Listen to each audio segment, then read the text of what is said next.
So right now we have our Act 6 generation panel, and we really want you guys to be involved.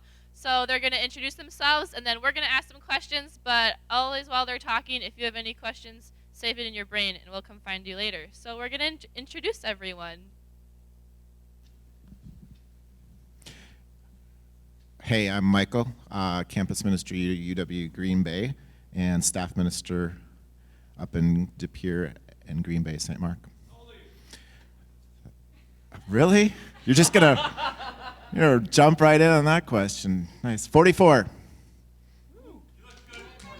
Thank you. Who said? Oh, you're my best friend. Love it. Thank you. Hi, I am Jill, and like most people, I wear many hats. Wife, accountant, young adult ministry leader, musician, awesome dog mom, horse girl, and I'm sure there's a few others in there, but really just a child of God here to do my best at loving God and loving his people. I'm Josh Lorich. I work at a company called 55 Entertainment and Hatch Music. I work in the music industry, Christian music, promoting and marketing music all over the country to Christian radio stations. And I'm born and raised in West Dallas. Anybody? Shout out. Anyone? I'm 39 years old as of 3 days ago, so thank you. Don't let him ask you how old you are. I'm not ashamed. I'm not ashamed of how old I am. I am Jenny B Bert. I am a wife and a mother, a producer, film producer, and editor. I like to say predator. I said it earlier, and it alarmed a few people, so him mainly. I chose not to say it now, but and I am 34. Hi, my name is Mike. For 20 years, I was a parish pastor, 2 different places, 6 years in Nebraska, 15 years in a very dear, wonderful place, still close to my heart, Crown of Life in Hubertus. For the last year and a half, for the last 3.5 semesters, I've been a high school religion teacher at Lakeside Lutheran High School, mostly seniors and some juniors, and administrate our program called Operation Go, which takes Lakeside students out into congregations, mission fields, and this year we've been blessed by God to send 11 teams in 2020. As we're sending 11 teams out of Lakeside. 84 students are leaving Lakeside to go do mission work for Jesus. I don't coach basketball or teach basket weaving. I teach Word of God and run Operation Go and help with the chapel. I'm a father of 5, husband of 1. One of my sons is in the room. I said that before. Oldest is married, and they're expecting for the first time. So we're expecting to be grandparents in a month. My daughter-in-law is due next February. So, Michael, I'm going to be a 48-year-old grandpa next month.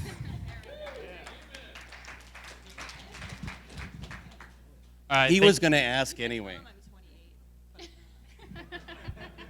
Thank you all very much. You are greatly valued by all of us. I'm Sam, by the way. I didn't properly introduce myself. Usually I'm on that side of the room, but this time I'm here. I am 25, so I'm almost over the age limit. I could be up there next year. All right, so Jenna and I have prepared a couple of questions to start this off. My first question is, World War III hashtag is trending, and the recent U.S. attacks in Iran have reminded some and taught others a terrible truth. Safety is an illusion. Can you share a time this truth was revealed to you?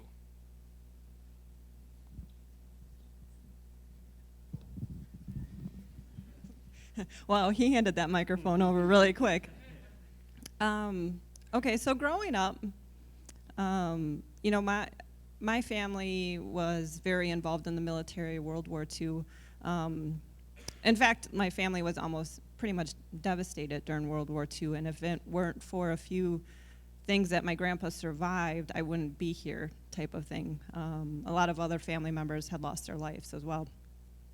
But even with that, and even hearing those stories, I never really fully realized what war really meant. You know, I didn't have to live through it like they did. I didn't have to live through rations. I didn't have to live through loss. Desert Storm was happening when I was growing up, but it was also very distant. You just saw the news reports on the TV, and it was just in some far-off land. Didn't really hit home because life went on as usual here. And it wasn't until I hit college in my senior year, determining where I was going to work and the jobs I would start applying for, when September 11th happened. And I remember that day, I was actually in insurance class, and someone had said a plane had hit the Twin Towers.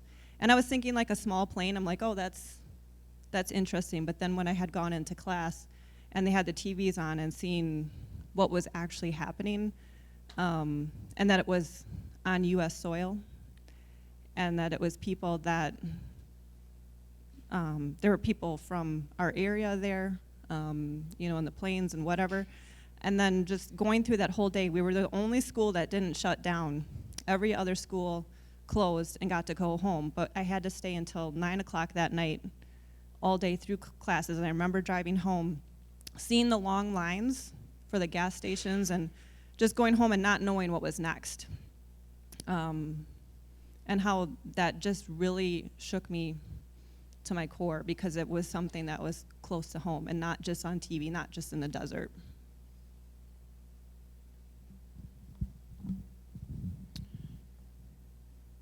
How many freshmen in college are in the room? 1, 4, 2, 3 of you. You have been told that you're the last people to be born pre-9/11, that you've grown up with a 9/11 world. Our daughter Miriam is a freshman in college. She was 3 months old when it happened, and she's now a freshman in college. And so this year's seniors that I'm teaching were not born into a 9/11 world, and the world dramatically changed, but it changed in a lot of different ways, and I don't think we really saw the final ripple until I'm going to do politics a little bit pre-election of Trump. I have a brother in law enforcement whose long lifetime dream was to be a police officer. He's a great one. He's a chief of police in his local area. The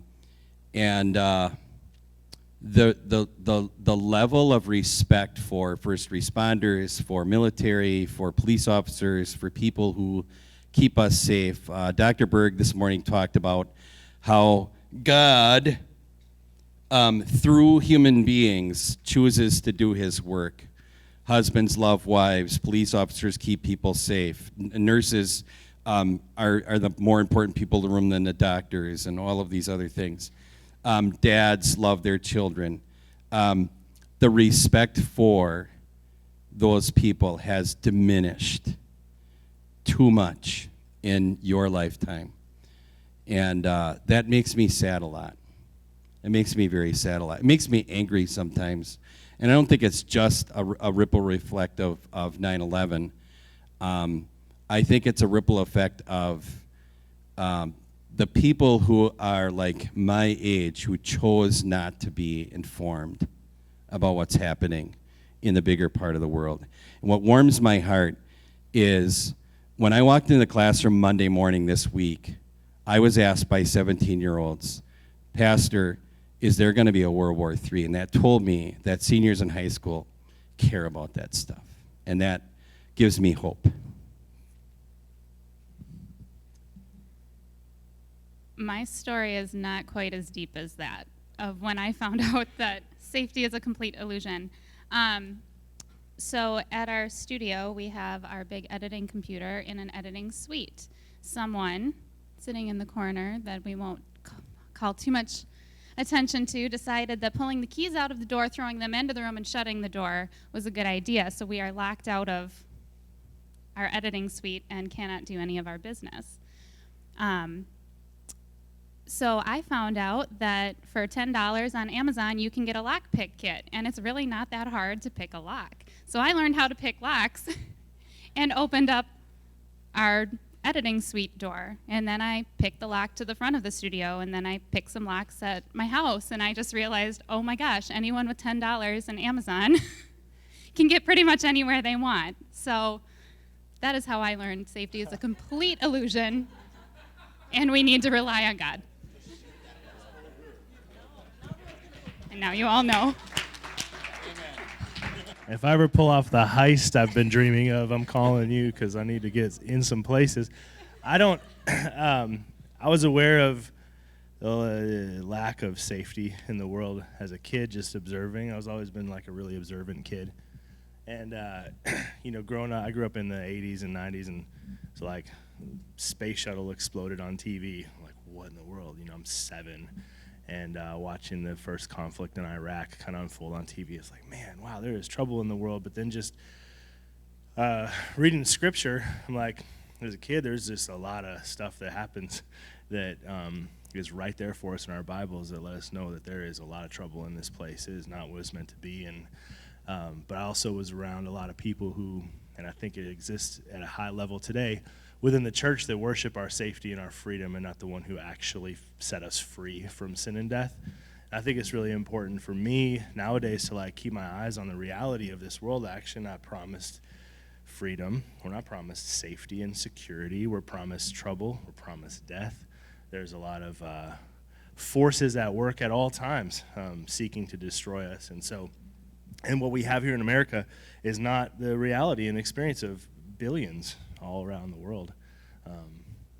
So I think it's, for me, recognizing that the safety is an illusion, there's so much more trouble coming, is also to recognize who's actually the one in control of all of it. Everything that exists in our life and in our world right now is meant to lead us to a point where Jesus returns and makes this all new again. And that's the hope that we have. And so that's, for anybody who's freaking out first time, oh my gosh, there's all this stuff happening. Are we going to head to war?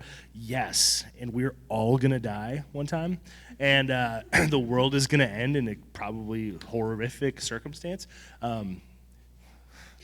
So hopeful. But Jesus is coming back, you guys, and we have hope, and we'll be with him forever, and there'll be all of this will be recreated again, and we'll be risen from the dead, and I'll have hair and abs, probably. It'll be great. You have enough things in your life to be anxious about, and knowing some of you and having the conversations I've had with you,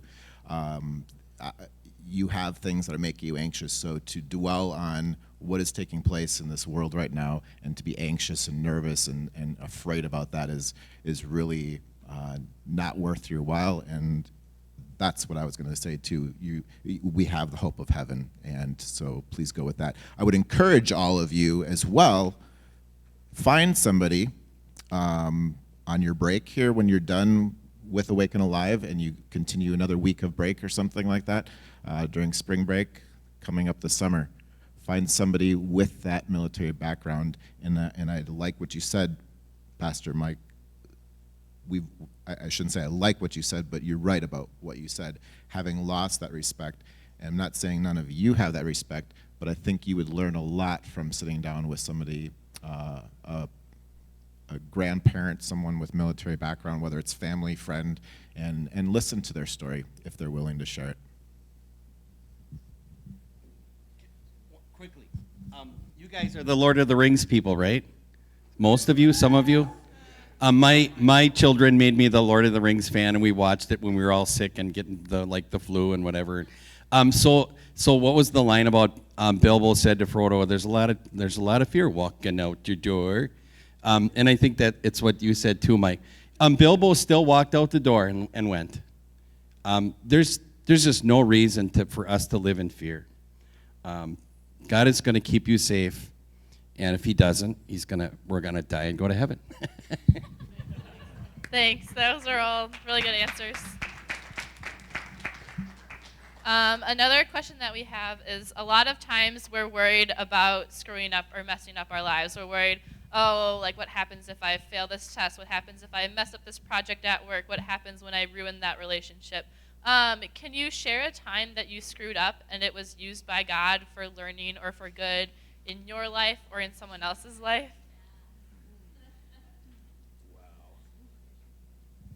Why do I have the mic?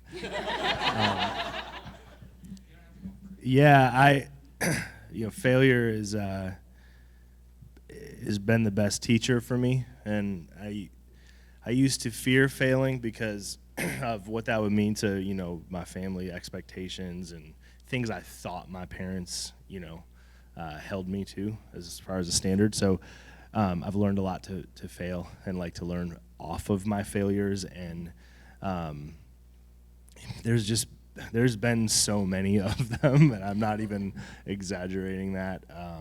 The biggest that was, touched on it earlier, is just kind of what led to me losing my job and the devastation that came from that, and all the lessons learned was, the failure was just was so much about, I was a young guy in the office that I worked at and had all the best ideas, of course, and the pride and the arrogance that I had, and I wasn't willing to like listen and to see other people's perspectives and to even consider what they might be up against in their lives and in their roles and what they were responsible for.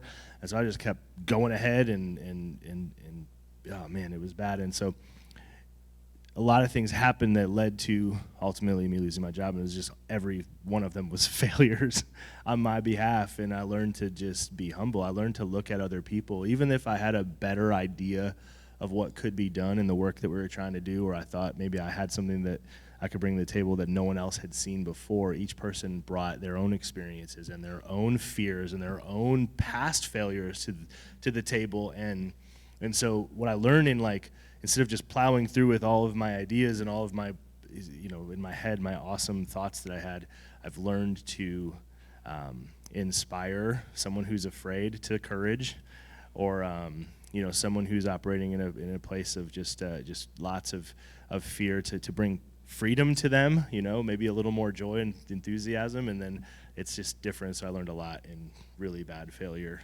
and I will continue to fail every day in some way. So I was just going to say I fail every single day, multiple times a day. So many times that I don't really have anything specific, just that I tend to screw up a lot of things, including the registration, by the way. Grace, thank you. But it's so easy to start beating yourself up at not doing everything right, or the relationships you've maybe ruined or damaged, or things that you have done in your past or that you're doing right now that you're trying to figure out, how do I stop this and live a healthier lifestyle? Where do I go from here? And we actually had talked about this in our community group this morning, but you can always start over. And part of me is, I almost don't want to call it failure, because it makes me so afraid to do something. It's really just another learning experience to move forward and to grow just a little bit more. And I think we have to remember that God's not looking at those failures. He's going to love us no matter what. He came for the sinful version of us, that ugly person that we see in the mirror a lot of times. That's who he came to die for. He didn't come to die for this person that I can make appear that I'm perfect and I do everything right. The Instagram version of myself, yeah, she's pretty cool, right? Not so much in real life. But Jesus came to die for the messed up version of me. And so I need to be able to forgive myself, just like Jesus did.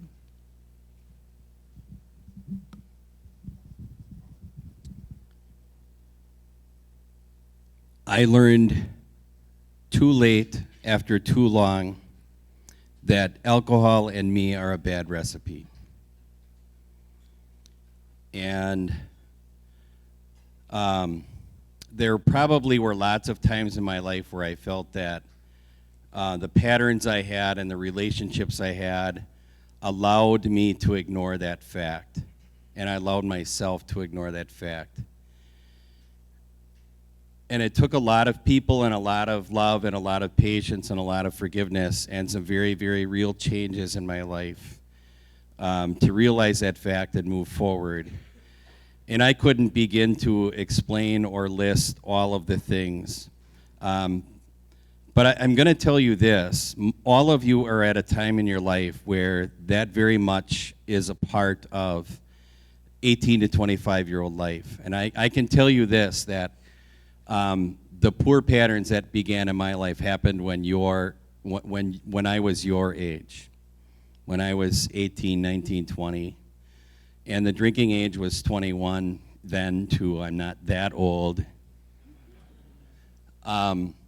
And I see that as an opportunity to talk very, very openly and honestly, not only about alcohol, but other bad patterns and other bad habits with my new colleagues, with my family, with my students, with new friends that I make in Christ.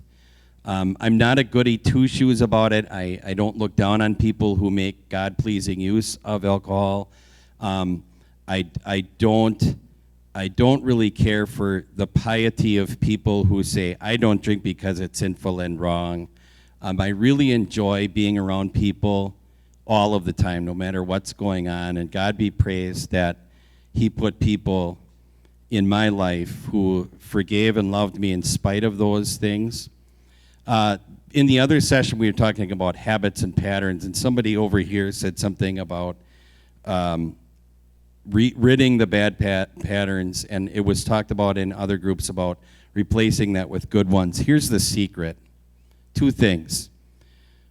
You've heard people talk about 5 to 1, or in my group I call it Christ Confessor. I have 3 people in my life, not from my family, not from my day-to-day life, who I have told and will tell everything to, and they hold me accountable.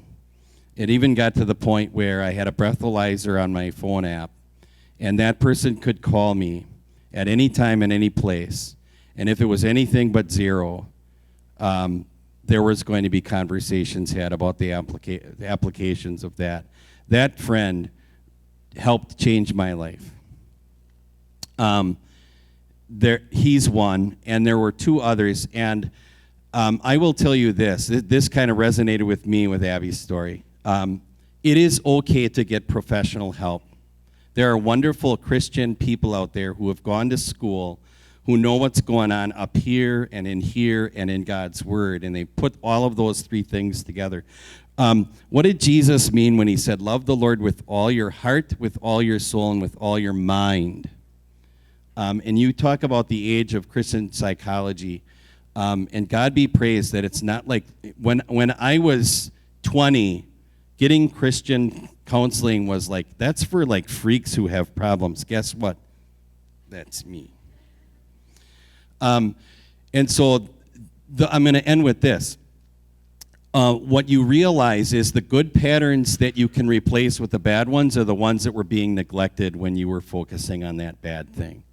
And so being a better husband and a better dad and a better pastor and a better community person and a better friend to the people who were friends to you even when you were doing that bad thing.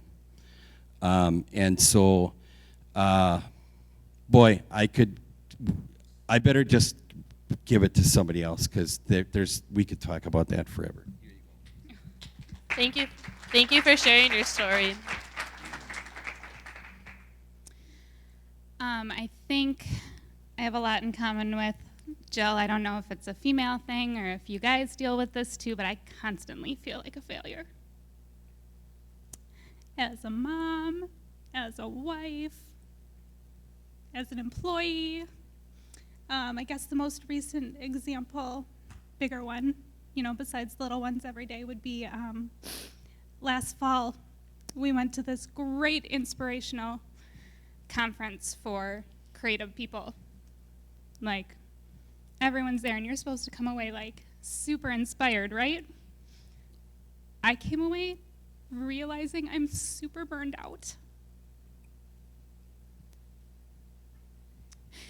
In the middle of a giant project where the entire team is waiting on me to do my job, and I could barely get out of bed.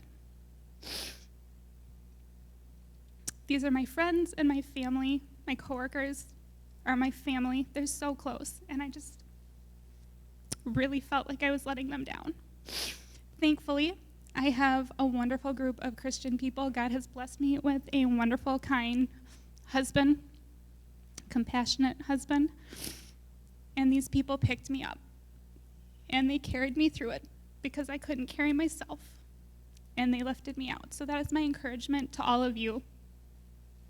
Like I said, with Abby, I learned this morning in my community group that Gen Z does not like to open up and share. It's not fun. I don't care for it either because I cry. If you haven't noticed, I cry a lot. And it's not fun to do that in front of all of you and be that vulnerable. But that's where real relationships starts. And you need to realize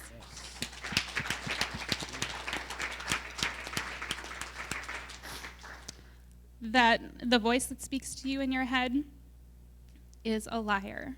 The people that God brings into your life around you, they are speaking his love to you.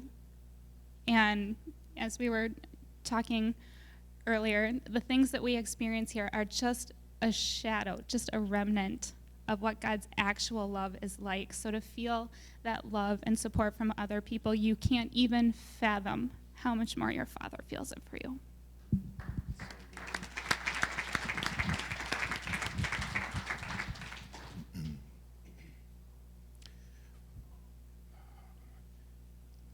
I was told I should go be a pastor, and I tried to do that, and I got kicked out.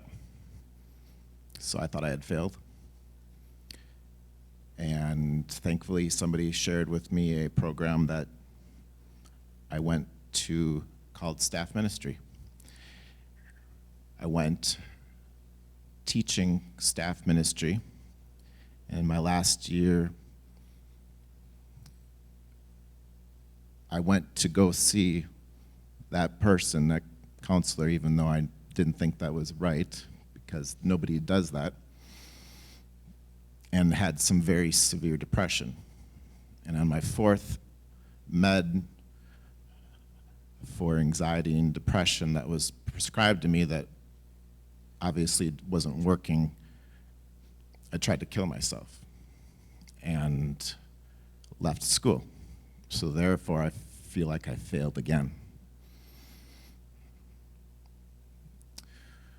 And I tell you that because it helped me the very first time I had a person say, I don't know what to do because I feel like my life is not worthwhile and I should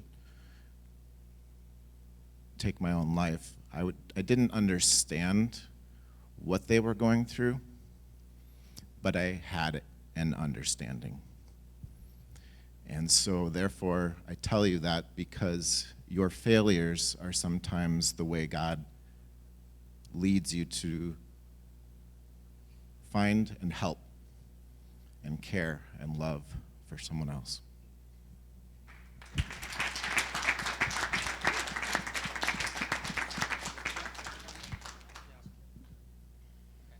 I just want to say thank you guys very much. I feel with you guys opening up to me personally, I feel like there's been like some barriers broken, and I feel much more connected to all of you, and I've learned something great from all of you.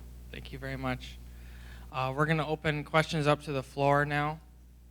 If anybody has any questions, I will hunt you down like a velociraptor.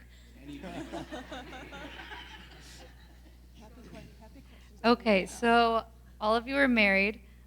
Question, what was the biggest lie that you believed that was broken when you actually got married?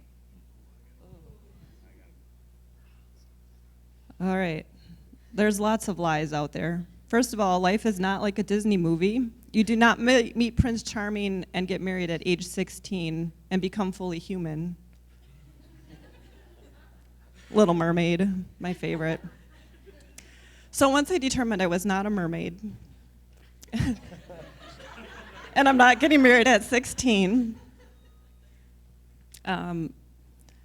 realizing, I think the biggest thing then, once you do find that person and you do get married,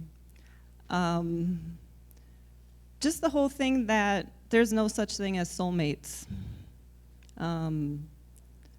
like I feel, my husband, he's my best friend. And I think, God definitely put him in my life for sure. But just to know that there are other people that you can get along with. It's not like you were just meant to be with one person, Let me back this up a bit. This is going in the wrong direction. All right. It's not that there's there's no such thing as a soulmate. You weren't meant to there's not that one person in the world that you have to find no matter what. There are so many people that you can be compatible with. And so why am I talking about this? Well, because once you do get married, you're with that person, you have to really guard that relationship, because there are other people out there that you might, find interest in or have a lot in common with. So it's really important to guard that. So that was one of the things that, one of the myths that was definitely busted when I got married. Just no such thing as soulmates, for sure. There was one that was really hard for me. Like, I watched a lot of Disney movies growing up, just true. And, just the idea that, like, when you get married, this is a happily ever after, this is great, and we're having so much fun. And I remember talking to the pastor who was counseling me and my wife, and we had met when we were 15 years old. She's been my only girlfriend, of no context for anything else, so take this for what it's worth. Not had experiences. But, one of the things we talked about was, like, okay, so what do you want in your marriage? I'm like, well, to be happy. That's what you gotta do. And he just looked me straight in the eye. I was 22 years old. He's like, bro, this is not about your happiness. Marriage is not for your happiness. It's for you to be a mirror to the world of who Jesus is. That while we run off chasing all manner of different idols, literally, like, read the book of Hosea. It's literally about, like, we're whores. That's what we are in the grand scheme, because we're chasing all of these things that are our sin, and yet Jesus stands there with us and for us, and he never leaves us, never forsakes us, while we run off and chase everybody else. Marriage is a picture of Christ. So love your wife, give yourself for her. And I was just like, this is hard, because in now almost 17 years, I can tell you 100% it's not about my happiness. Because if it was about my happiness, we would not be married. That's just the truth. Because there's a lot of days where it's just, we're not happy. It's hard. So that was the biggest myth that just got destroyed in the very early stages of my marriage. And I'm super thankful for that. So.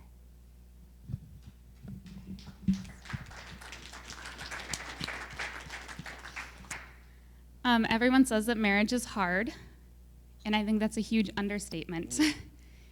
It doesn't get easier. It's constantly a lot of work. I got married at the ripe old age of 19 to a very mature 21-year-old, and of course we knew everything. So there has been a lot of learning, and there's been a lot of growing together.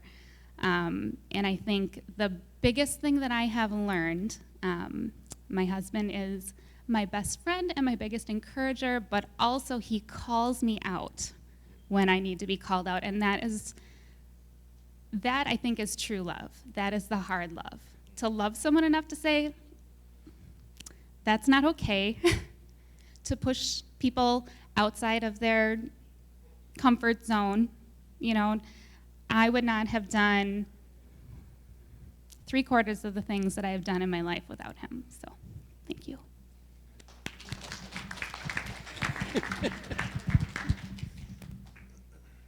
Andrew.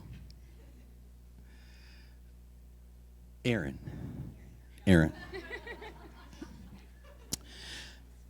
Couple of things. One, I think back and envisioned that once I got married, there would be this huge magic wand of fulfillment, that emptinesses that I had would just go away. Desires that I had would just automatically, magically disappear or be fulfilled in some way. That was the last mountain to climb. That was the last thing before happiness happened. And that was farthest from the truth. The newer challenges and the newer nuances of challenges and unfulfilled hopes and unfulfilled challenges and things to learn and problems to solve only intensified, only greater increased. That was the one thing. A second thing would be, thank you, Pastor Strobel, Nate, for this really cool review of enrichment in marriage and intimacy and sex and Genesis 3 and Ephesians 5. My wife and I will celebrate 25 this summer. And thank you. I asked her, I said, you know, shouldn't we do something really cool for our 25th? And she said, I want to travel. I want to go out of the country. I want to go here and there and everywhere. So like I asked her to be a co-chaperone with me to our trip in Phoenix on March. So I'm like asking her to work in order to take her on our 25th anniversary trip. No. So we will do all of that. So the reality is the romantic part of it is there. It's real and it's important and it's a blessing from God. But it's not this envisioned Disney romance. The physical, spiritual, emotional intimacy of husband and wife. It never just automatically gets fulfilled just because you're married. And God be praised if all of you saved yourself for that special person and are continuing to try to save yourself for that special person. But then look forward to, it doesn't all magically just become romantic just because you got married. And like they've all been saying, the nuances of new challenges and new opportunities to grow as a person is intensified by the two will become one. And now two people are trying to be one person.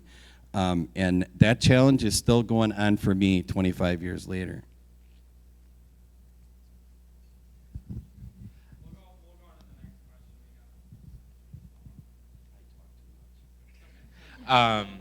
So let's talk money.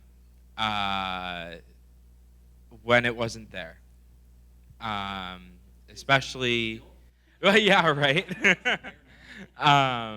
So especially like straight out of college, or when you are set on a new venture, or you've just lost your job, whatever it might be, right?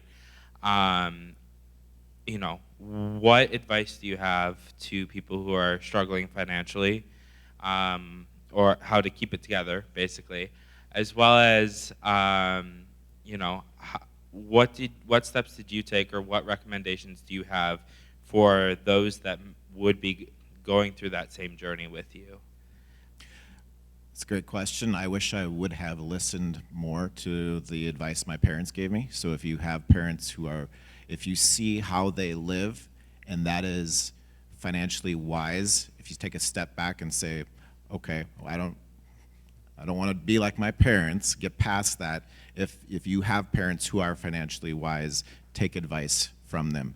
And if you don't, find somebody who does, whether that's one of the many different programs out there that would give that, or an actual financial person.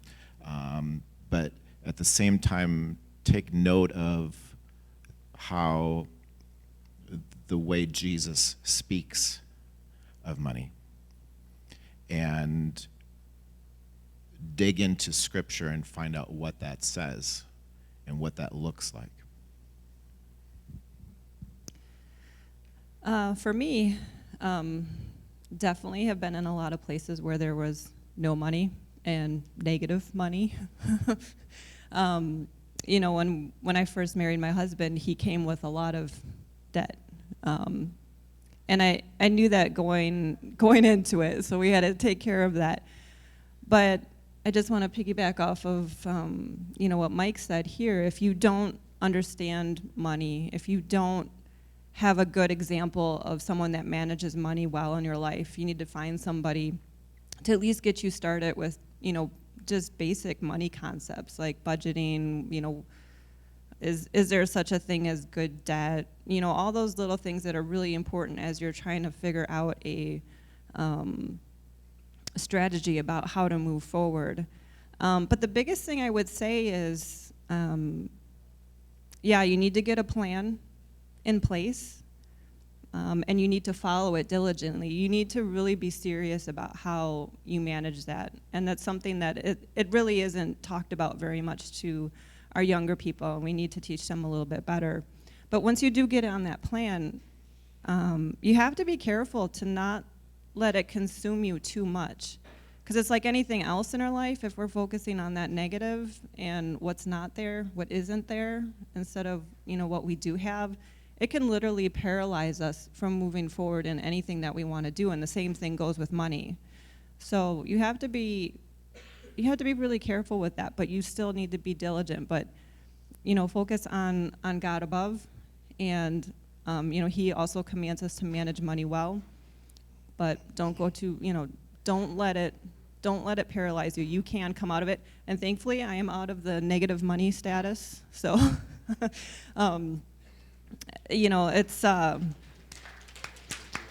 it's a big deal to get into a better financial position, and just know that you can do it. I would say, money is a tough, like anything about finances is really hard for me because I'm a free spirit and I'm married to a free spirit, and I want this, so I'm gonna get it. I've been that way my whole life, but money's also like, finances has always been a source of shame for me too. And so I spent a long time in my life hiding my reality, which was like I was 3 times in debt what I made. And so it was really just a lot of shame. I wasn't taught how to manage things. I wasn't taught how to deal with a lot of being a person and a grown-up for sure, and I still have no idea. Oh, man. But I would just encourage you to find people that you can actually talk to about this stuff and open yourself up to vulnerability, and because it's a gift. You don't know who else in your life is actually struggling with the same kind of stuff. Like, I don't know how to do this. I'm 39 years old. Like, oh, man, me neither. Let's do it together, because we're actually not meant to do life alone. We're not meant to do this by ourselves. That's not, and just try to look good to everybody else and, hope it all works. We're meant to do this in community with other people.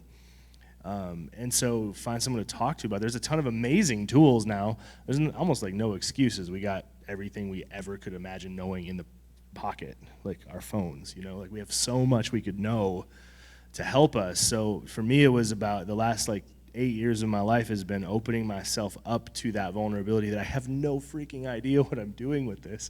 And so then I'm going, oh, I want to be successful and make a lot of money. And God's like, psh, and then do what?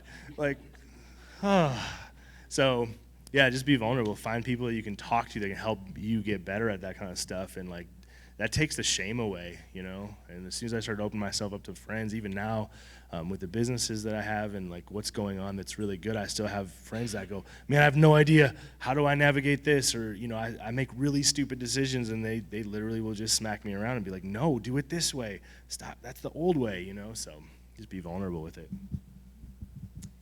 I think money is a really funny thing. No matter how much you have, just a little bit more would be better. And it doesn't matter what that dollar amount is. I guess that's all very good advice. I guess the only thing that I would add to it is don't forget what really sustains you. Don't forget, who's actually providing for you. Sometimes the struggles that you go through, be they financial, relational, whatever, that's God saying, look up. Look up to me. Trust me. I got you. 2 passages. David said, I was young and now I am old, and I have never seen the righteous forsaken or their children begging bread. And then Philippians, Paul said, I've learned this secret in all circumstances. Whether well-fed or hungry, whether in want or having all that I want, I've learned the secret of being content in every circumstance. Did you know that that's the same context where we get the verse, I can do all things through him who strengthens me? I'm too old and live too much life to worry about money, and I'm the free spirit, and I'm not married to a free spirit. She does all the finances and organizes it all. And I just tell her, honey, the Lord Jesus will come and we'll still be in debt. So I've never seen, we're going to eat supper. How cool is that?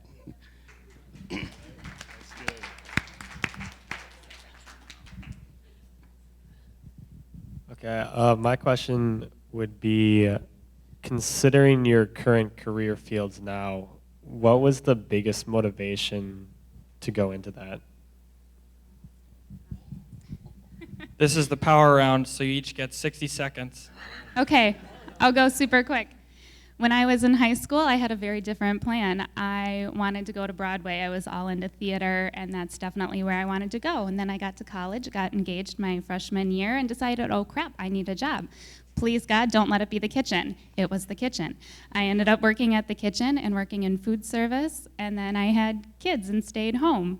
And then God blessed my husband with a lot of business, so he needed help. So he taught me, and that's how I ended up where I am today. If you had asked me back in high school, I would have laughed. It's been a long and crazy journey, but I didn't see it coming, but I just trust that I'm doing what he wants me to do. And Jenny is a phenomenal cook now, so things turned around. She has fed me many times. Parish pastor for 20 years, not real huge in control of what you do in a career path in that world. But I was blessed to be a part of Awake and Alive, campus ministries, an area Lutheran high school ministry at Kettle Moraine Lutheran High School. And right when I was kind of all done saying, well, I'm going to be the pastor at Crown of Life till I'm 90, the Lord placed it on people's hearts to call me to be a high school teacher. And it was like, I wasn't even hanging up the phone when I knew I was going, and I think my own kids knew it. And I think subconsciously, over all of the life of preaching and teaching and pastoring and shepherding, which I dearly love, and many times miss, I subconsciously believe that if I can do a lot of good by impacting 90 to 100 students who are 17, 18 years old, every day of my life and theirs, I'm excited to try and do that. I'm excited to try and do that. I mentioned it earlier a little bit, but I'll say one more thing. I had a dream in my heart when I was young to be involved in music, which is I'm involved in now, and I had a lot of other things telling me to go this different way, and I ended up here because I just kept saying yes. Every job I've ever had, I had no idea what I was doing. Did not belong there, had no business doing it, didn't go to school for it, didn't have training. I just kept saying yes, and the Lord just continued to bring opportunities to me in that way. And even in quitting and moving back to Wisconsin and being away from the music business, I still had that yes in my heart, God, whatever you want. If you want me to do this, you're just going to do it. I'm sick of doing it my way. And so that's given me a lot of freedom to just keep going. Well, I wanted to be a veterinarian. But I'm not one. I have a lot of animals. I've got dogs and horses, and part of the reason why I decided not to, I saw the real work that the veterinarians had to put into it.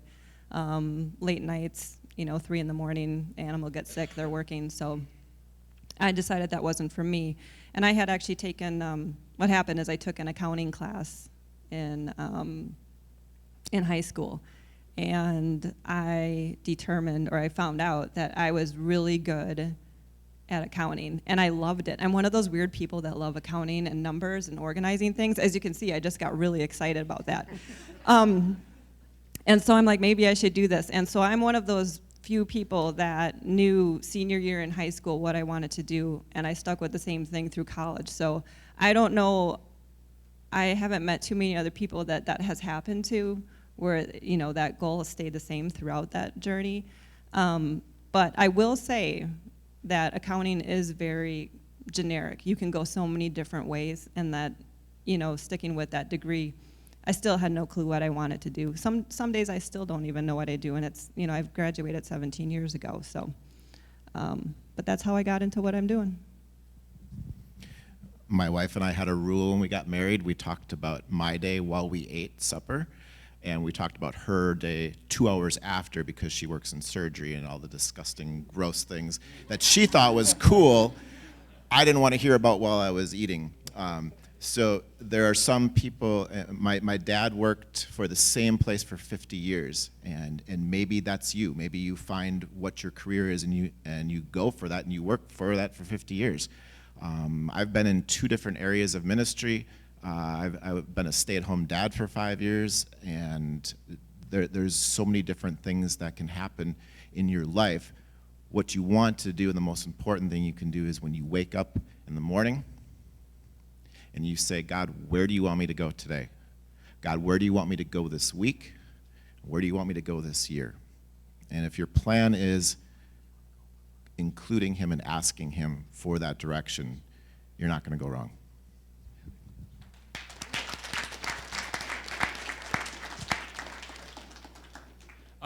We will go for one more rapid fire question. 30 seconds this time. Oof, not a short question. I was wondering what event or series of events allowed you to make the decision to get married? You have to go get married. No, just kidding. You don't know? I don't know what to say yet. Well, it happens in all the Disney movies, so isn't that like what we're supposed to do? No, but anyway, I think just as human beings, you just have this natural yearning to be part of a relationship and marry that person. I mean, it's biblical, right? We've talked about that a little bit. But for me, the decision to, marry my spouse, I mean, it's kind of a long story, but in short, I was in a really bad relationship during college. It was not healthy. And from those experiences, I learned a lot about myself, about what a relationship really should be.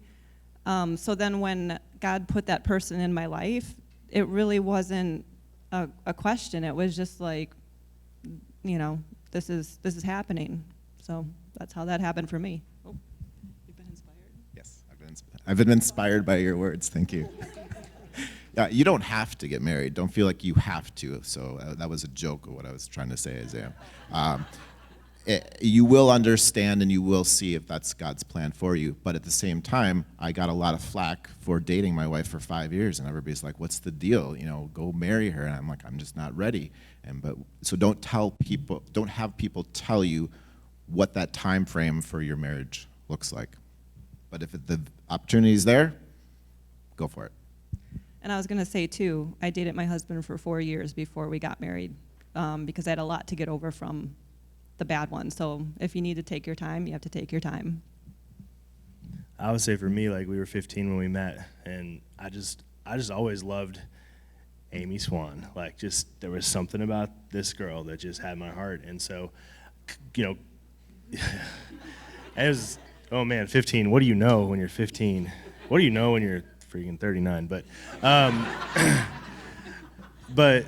I just wanted her to be my girl. Like, I knew that I wanted her to be part of my life. And so we spent 7 years dating, which I don't recommend, 15 to 22, and growing up together and stuff. And making the decision to get married was also having an understanding of what marriage means. And this is like a covenant. This is like us and God. This is forever. This is to mirror Jesus to the world. And I didn't understand that fully. I do now, but moving into that, it's like there's weight to it. So a lot of times people rush into stuff, our culture and our church culture, well, okay, you messed up, you're acting physical, like you should get married so that you're not sinning. Terrible reason to get married. Just going to say that. You might not agree with me. Horrible reason to get married because it doesn't make it all good when you're married, So like there's got to be some bigger, deeper understanding of what marriage actually means. And for us, we knew that. We wanted to be each other's person. And we've just stayed the course through a lot of just brutal, awful, really challenging things in our life, but we're still here, so. I also met my future husband when I was 15 and knew a whole lot. And I remember a couple months before I got married, one of my aunts took me out horseback riding, and once she had me like away from everyone, she's like, "Okay, be real with me. Like, are you ready for this? Like, you're 19. Like, you seem really young." And I was like, yeah, I am ready for this. I can't envision my life without him. Beautiful. And even back then, I mean, from the beginning of the relationship, he pushed me. outside of my comfort zone. And yeah, he continues to do that today. He makes me a better person. And I hope I make him a better person. But it's work. You do.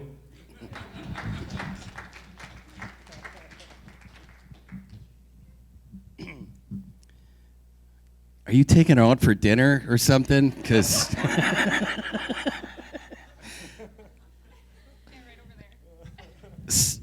yeah, right over there. There was a phrase back in my school days of training to be preacher that was called "sem panic." Do you remember that phrase, Jeff? And it was kind of a joke, but it was not a joke. Lots of men in my day got to sem alone. We had dated, we had gone on blind dates, we had been put in touch with the wrong person, or we were just jerks to the right person for the dumb reasons or whatever. And I was a first-year SEM student, and I had made the conscious decision. I need to focus on my studies, and if the Lord finds me somebody great, the next person is the one. No. And it turned out that that's how it happened. At the time, I was a first-year SEM student. I was number 6 of 8 children. I went to a dorm school for 8 years.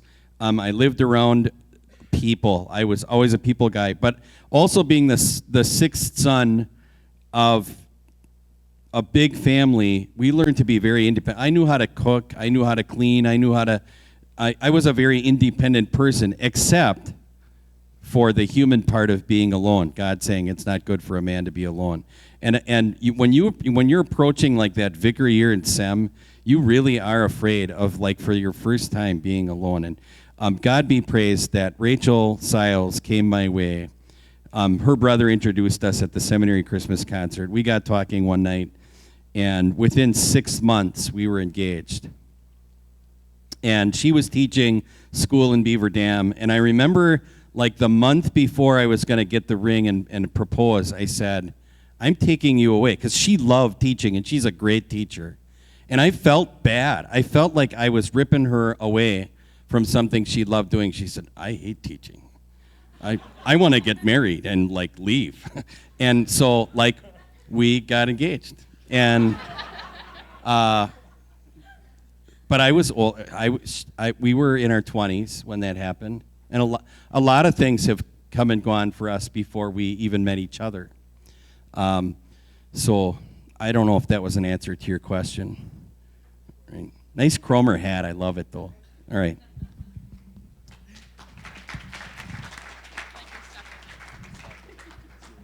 Okay, we have one more question for you guys, and we're going to really limit you. So in one sentence, can you share a word of spiritual advice that you would share with someone in the generation or to your younger self when you were in the generation? Just one sentence of any kind of spiritual advice. It can be your words, God's words, combo, whatever. Honestly, just spend time in your relationship with God. Make it a priority in your life. Make it a daily habit to get into the Word of God. You know, whatever. 1 second. Huh? 1 second. Anyway, no, just have a really. I'm gonna keep going. No. A paragraph. Anyway, just work on your relationship with God. Get in the Word. Anybody? You next.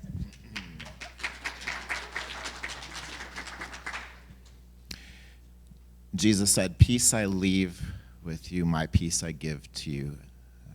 Do not give as the world gives. Do not let your hearts be troubled, and do not be afraid."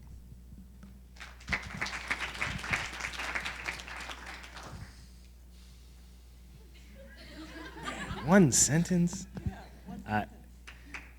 In all I've seen, yeah, right? That's it. I just would say that Jesus is enough, always.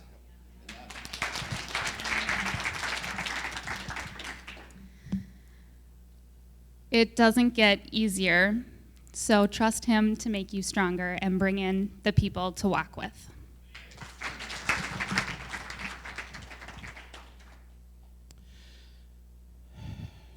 As your own bride I shall be brought, and there in garments fully stand, naked before Christ. Put down the fake.